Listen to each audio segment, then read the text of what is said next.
పార్టీలో నిర్వహించిన సీతారాం ఏచూరి సంస్కరణ సభలో సీఎం రేవంత్ రెడ్డి పాల్గొన్నారు. ఏచూరి చిత్రపటానికి పూలమాల వేసి నివాళులర్పించారు.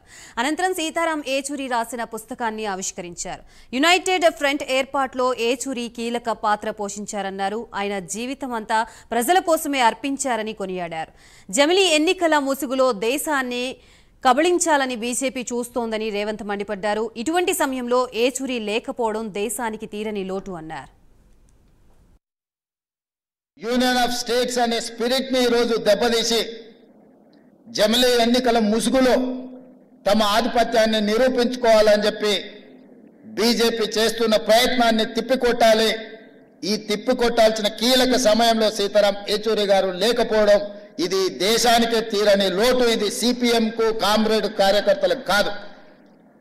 ఈ దేశంలో ప్రజాస్వామ్య మనుగడ సాధించాలి, ప్రజాస్వామిక స్ఫూర్తి కొనసాగాలి, రాష్ట్రాల యొక్క హక్కులను కాపాడాలి, ప్రజల యొక్క జీవన పరిణామాలు మెరుగుపడాలి, ప్రభుత్వం యొక్క విధానాలను ప్రశ్నించడానికి అవసరమైన సందర్భంలో సీతారాం ఏచూరి గారు లేకపోవడం అనేది నిజంగా పేదలకే తీరని నష్టం. అందుకే మన ప్రాంతం నుంచి జాతీయ రాజకీయాలలో నేను ఈ మధ్యకాలంలో చాలా సందర్భాలలో ప్రస్తావించిన జాతీయ రాజకీయాలలో తెలుగు వాళ్ళ ప్రాధాన్యత, నమ్మిన సిద్ధాంతం కోసం కట్టుబడి ఉన్న వాళ్ళ సంఖ్య క్రమేణా తగ్గుతూ పోతుంది. కనీసం మనం చెప్పుకోవడానికైనా మనకు ఒక దిక్సూచిలాగా ఉండాల్సిన సీతారాం ఏచూరి గారు మన మధ్యలో లేకపోవడం చాలా బాధాకరం.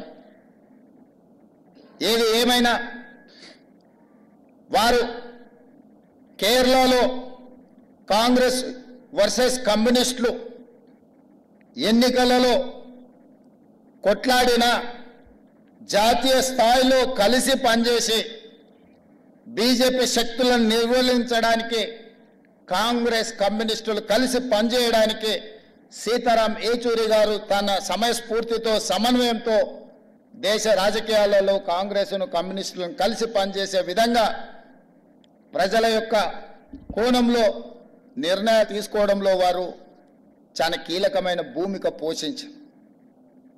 అలాంటి వ్యక్తులు చాలా అరుదు.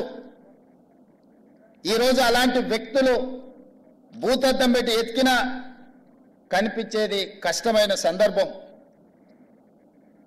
వారి ఆలోచనలు, వారి విధానాలు భవిష్యత్తులో చాలా అవసరం ఉంది. వారి స్ఫూర్తిని ఇంత సాంబశివరావు గారు చెప్పారు.